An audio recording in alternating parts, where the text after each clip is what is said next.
Leave me alone, you f***ing running at me. What is this, Red Rover? Beat it. You're a goon. Act like a goon. Don't tackle me. You're not my daughter, and I'm coming home from a trip.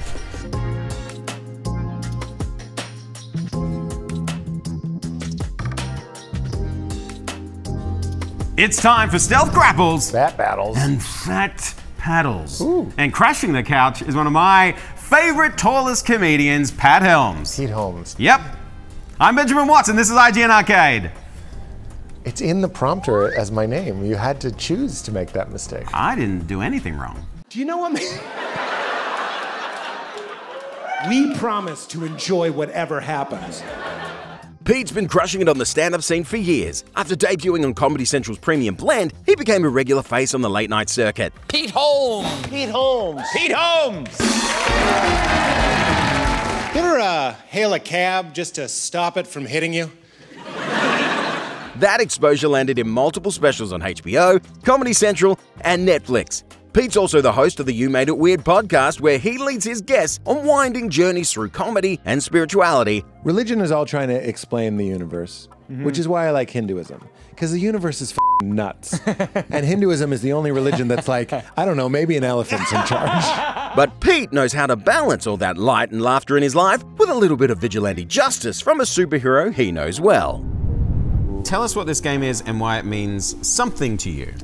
I didn't think they could make a good Batman game, and I think they did. And the reason they did is because they figured out how to empty out Gotham, which is essential. I don't like I don't want to get hate on the internet, but I didn't like the feeling of being at Arkham and the fact that it's kind of like a city. I was like, just give me Gotham. So when I got this game, I was very excited to be in something that wasn't kind of pretending to be a city, just was a city. There you are, my friend. Let's get into a bit of Batman Arkham Knight. Yeah, what's counter? Yeah, it's you got same as mortar. Leave me alone, you f***ing running at me. What is this, Red Rover? Beat it. You're a goon. Act like a goon. Don't tackle me. You're not my daughter, and I'm coming home from a trip. Like, don't run to hug me. Many actors have portrayed the Caped Crusader, but none like Pete Holmes. That's not the Joker. That's the Joker. No, that's not. Looks like the Joker. No. Pete was a pioneering presence in the early days of internet sketch comedy, and his wildly popular Badman shorts for Dropout, formerly CollegeHumor, stand as a testament to how love for what you're spoofing and attention to detail can be an endless goldmine of satire. Harvey, thank God you're here. Two-Face took Gordon's boy hostage. Two-Face, you're back. Okay, well, one of the things that was kind of the real breakout for you on the internet was the Badman shorts on CollegeHumor. Do you feel like the virality of those shorts kind of came from how you closely recreated the look of the Christopher Nolan Dark Knight movies? You know, a lot of fools out there have Batman ideas, myself being one of them.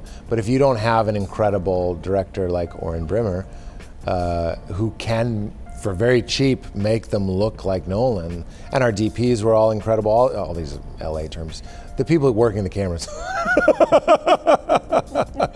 That's what makes the humor. Not to, overthink it, but comedy it's a violation, right? So if it doesn't look like Nolan and I'm acting like a jackass, it's less funny. It's more wrong, the right way of being wrong. Funny is what we call that. Funny is the right way of being wrong. The more it looked real and the more we recreated it, the funnier the joke would play. I hadn't showered that day, and I fight crime in a rubber suit. Really seals in the flavor. Oh, dude, Jesus. It's really kind of fun and sweet to think about. There was a time when it was a fresh and hot take to do a Batman parody. Like, I can't think about that. Like, what? I'm not saying it's overdone. I'm just saying it's like clearly people like it. Lots of people do it. But there was a time when it was a hot take, and I had to pitch it to CollegeHumor. I was like, call me crazy, but I want to do a Batman comedy. I was watching Batman Begins, and he vanished, and I was like, well, that's the easiest joke in the world. They would have caught him. anyone that turns around would see him like sneaking away, and then it wrote itself. I knew we were onto something though in the first video we did, which was called Batman Vanishes. We shot it on a roof. It was like 2, 3 in the morning.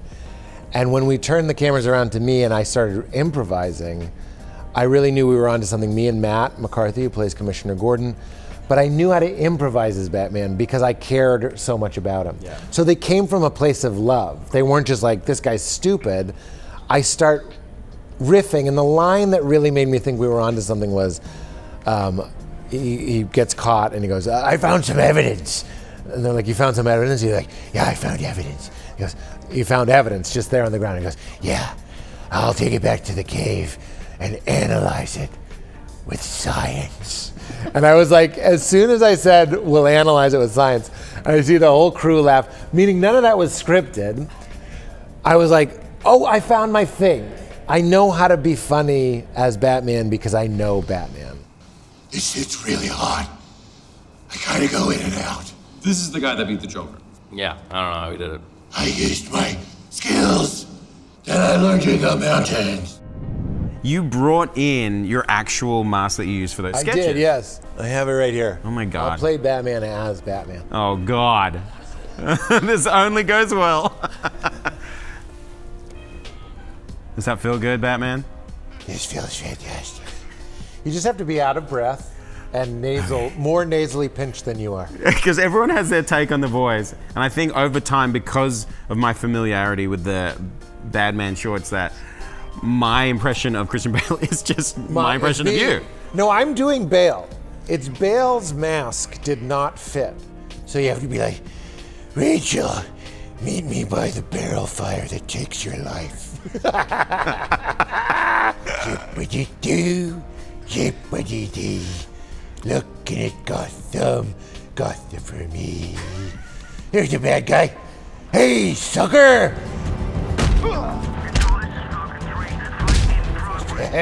What has changed the most of like making sketches on the internet in like even just like the last 20 years? Well, you know, not to sound like an oldie but a goodie, but when we were doing it, there was no, I love that I'm just wearing them. Me too, honestly. When we were doing it, there was no business model. Like it wasn't a viable thing. Like here we are at a website, and you guys have at a website. The internet. Here we are at the internet. And you guys have a fully functional television studio. Sure. And more people will see this or see the content that you make than a television station in a lot of cases, right? Yeah. When we were starting, as opposed to when we do it now, we were literally just doing it for absolutely no profit. And not even a profit to our careers necessarily, because I was wearing a mask. But I do sort of miss the naive, sweet, we're just doing this because we want to laugh. You're driving me batty. Who's the Joker now? Joker, where?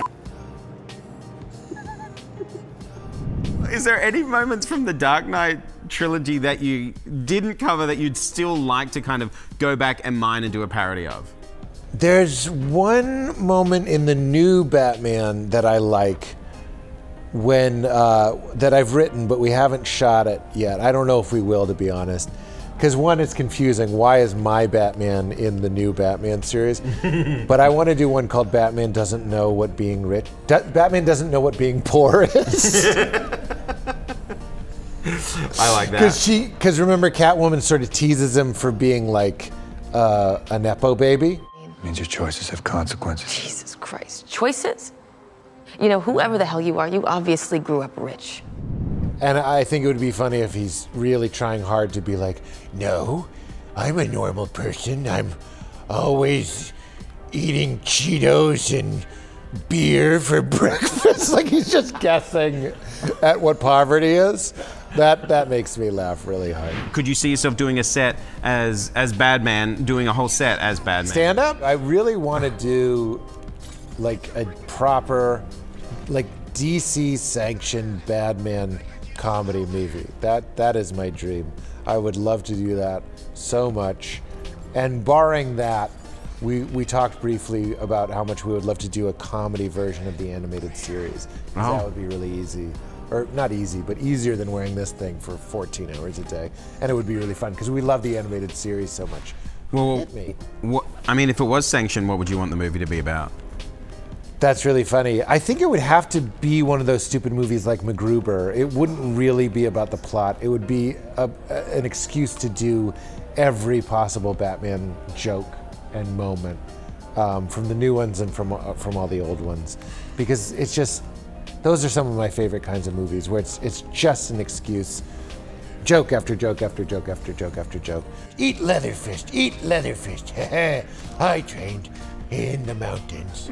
You can't beat a guy who didn't have to worry about student loans and could train all day. We are playing Splinter Cell Conviction. We're picking up very close to the beginning. You are here to infiltrate the mansion. Oh, I remember. I've played this level so many times. But why Splinter Cell Conviction? I like games that make me feel like powerful and that I have agency. And this game totally does that. Look at this. I'm pushing one button. Both these fools are dead. That's the opposite of life. No, I didn't have to do anything fancy. There was no real talent involved. I just marked them. Because here's the thing, Ben. Yeah. Like, what's the kill button? Y? What's the kill button? I think for this one's B. It's B. Yeah. Now we're pretty close to me feeling how I want to feel. This is what I was getting all worked up about, is he's Sam Fisher. He's incredible. Yeah. And then you start playing as him and he sucks? That's not fun. You know what I mean? Like, You just want to be incredible Sam Fisher. I want to be incredible. Oh yeah, he's toast. Dead. Juiced. And then, look at this. Another disrespectful move. It's one thing to be murdered. It's one thing to be murdered by a guy who then climbs a pipe. like a monkey. Like, you know what I mean? You were killed by a clown. Look, I just shot that guy in the fucking face. And I don't have to hide his body like some stupid Hitman game. Do you hate the Hitman game? Maid found your body. This guy's getting pretty suspicious of you. Look at these marked dum-dums. I love that these dum-dums don't even know that they're dead. You're dead. I knew. I knew for like 4 minutes before you died that you were dead. Like the Grim Reaper in a tasteful black sweater that doesn't make noise. Next time, look up. On the back of all his late night success, Pete even went on to host a show of his own. Please give a warm welcome to my good friend, Bill Burr, everybody, Bill Burr! We're so happy. Sometimes it bothers me. The Pete Holmes Show relaxed the pomp and circumstance of the format in a way that was quintessentially Pete, although maybe not quite as quintessentially Pete as Crashing, a show on HBO which loosely retells the struggles he went through in his early days trying to break through. Was there ever a time that you made it kind of like a change to something that really happened to you because you thought maybe audiences would find it a little too close to the bone? Yeah, maybe depressing, maybe too real? Shaboopy, shaboopy. So satisfying. Tell me! Tell me life isn't better with video games. You just juice these fools, and then you're ready to take some more crap from your dumb mom. Hello! Sweetie! Oh, my best boy in the whole world. Hello, Mama. Speaking of which, that's what it was, is my mom, IRL, she's, you know, I'm gonna give her a pass and a slight excuse and say she's Lithuanian. But she used to, and we wrote it into the script, that in front of my girlfriends and stuff, she'd sit on my lap and kiss me on the mouth. Like, deep into my 20s. Let's all just sit with this. I'm here. You did ask, what did I remove from an already pretty vulnerable and candid show? It was that. So I told Judd Apatow that, and he was like, we're not doing that. Rita, give the boy a little space. Oh, all right. Now, obviously, like Sam Fisher, sometimes your mission on stage, they're like sometimes interrupted by explosions of sound and fury. I'm talking about hecklers. So what are your go-to tactics for dealing with a heckler? This is what I do to hecklers. Yeah. You come to the Miami Improv and heckle at my show. The truth is, if somebody heckles, most of my strategy is just asking them what's wrong. Typically, I'll go like, what's up? Because here's what I see more often than anything. Comedians create hecklers. I don't mean to make this a thoughtful point instead of a funny point, but comedians most of the time make the heckler. Meaning, somebody says something that it's well-meaning. They're just trying to participate or help, or maybe they were just talking to somebody at their table, and the heckler goes, or the comedian goes, that's important. That's why I'm confused. Who's the heckler, really? Yeah. Is you go, what was that? Now the person's in fight flight, and they're completely off the hook for anything they say, because they're like, someone in authority in lights and sound on stage in front of their peers is going like, what was that? What was that, jackass? And now they will say, you're not funny. Oh. That happens so often. I would watch a documentary about just how comedians actually create hecklers. These guys are f***ing juiced. They don't even know it. This guy's thinking about his mom. You're dead. Now, I think this wraps it up for our time here with Splinter Cell Conviction. What would you give this game on a scale of 1 to 10? If you're reviewing it for IGN, you give it a 10 out of 10. Wow. It's a perfect game. Here's why. Masterpiece. The mechanics are great. They figured out that there are gamers like me that want a good story, like a nice, clean revenge piece, almost like a Jason Statham movie. And they make you incredible. I didn't really get to do it here, but marking 3 guys, jumping down and killing the 4th, or actually, let's say there's 6 guys, killing 2 guys with a mark, jumping down, getting in it, marking the guys. What's better than that? I can't even say it, I'm so excited. I think it's a 10 out of 10. All right, let's get into the next game. Yay! One of the first games you said you ever played was Pong. Yeah. So I wanted to give you the authentic Pong experience. Please take hold of your paddle. True Pong. Pong is the only game that while you're playing it, you get a very good sense of how they programmed it. Mm-hmm. You know what I mean? You're like seeing the C++. This was life. You'd play this to get away from the stress of your day. Oh, you know how to hit on the angle. Yeah, you gotta hit on the angle. Now, you've mined video games such as Streets of Rage, Street Fighter in your specials. Why is it so fun to apply real-world logic to like the inner reality of video game worlds? I know, right? I think that joke, the joke you're referencing, the Streets of Rage, it's called Video Game Doctor. Hey, guy, how you doing? Pretty good. It's a guy goes to the doctor and he's like, I haven't been feeling well. And he's like, well, sorry, I'm a big fan of myself. All right. I really do like my own humor, though. You should. My favorite part of the joke is that the doctor says, why don't you tell me a little bit about your diet? Okay, it's a waste of time, but like an apple. This is real. I haven't thought about it. I haven't thought about it in a really long time, so it's feeling really fresh. Your voice is so high. It's so high right now. And he goes, tell me about your diet. And he goes, I don't think that's it. I can hear them laughing in the control room. That's the best part of the joke. I don't think that's it. You need and then he goes, humor me, tell me about your diet. And he's like, you know, apples, just like apples. Ground apples? Well, I don't call them ground apples, but yeah, I eat apples that happen to be on the ground. That'll get me like a quarter of my health back. And you know, occasionally a fully cooked rotisserie chicken. But the best part is that he goes, I don't think that's it. You just witnessed the stupidest joke that there's ever been, and it takes like 6 minutes. You were here for something. Something happened. I'm sorry to laugh so hard at my own joke, but never. It's almost like nostalgia. It's like remembering. I haven't thought about that joke in a long time. What kind of tropes from games stand out as the most absurd, do you think? Resident Evil saving with a typewriter comes to mind. Oh no, zombies are killing my friends. Let me just save my progress on this typewriter ribbon. What is Sonic doing with all those rings? That's a question no one asked. Has anyone asked Tails if he'd like to remove the second tail? Everyone calls me Tails. You're probably wondering why. Let me guess. Because of the extra tail? That's right!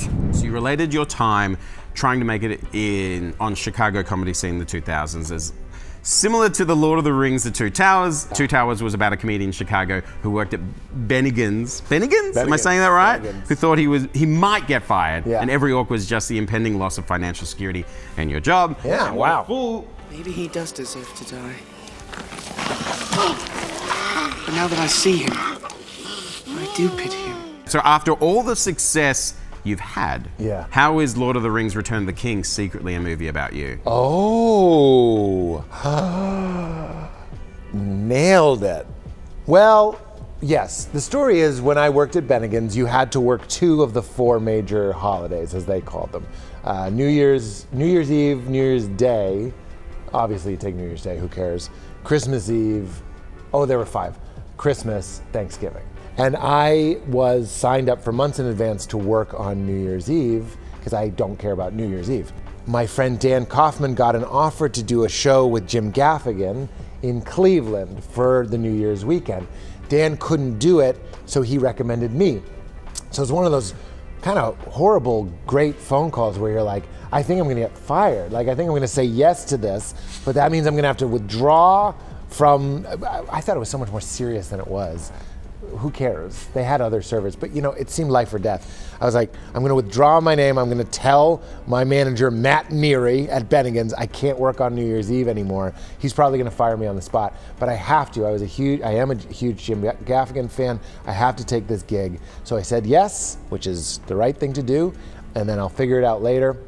But before I told Bennigan's, and after I had said yes, I went and saw The Lord of the Rings, The Two Towers. We don't see the world as it is, we see the world as we are, and that is certainly true of movies. So I just projected my entire drama onto the movie.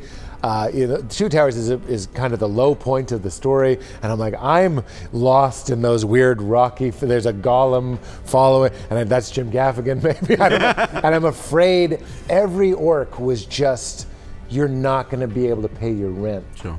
Because not to be too like, you know, oh, that's the way you do it. But like, I probably was making $300 for that weekend. Like, pretty bad money. Had to drive, there was the gas. I would have made more working at Bennigan's, but you had to do it. So it was this really painful thing. So I still have that movie ticket. I still have the stub. In the first $10 I ever made from stand-up is framed in my office, and the ticket stub is on there. That's how meaningful that is to me. Wow. But I think you answered your own question. When I watched The Return of the King, and Viggo Mortensen's character kind of assumes his rightful place. I'm not saying being a stand-up is a kingly position.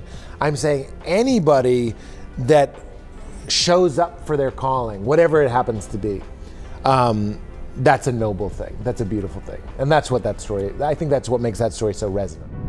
Peter, thank you so much for coming in and joining us on the IGN Arcade Couch. What's coming up in your world? I have a special. It's on Netflix called I Am Not For Everybody. I would agree with that. And I also have a podcast called You Made It Weird. And you did. I don't like the way you're peppering in those comments. And for one of you, I'm standing right behind you. Go ahead and take a look. Was I there? It was you.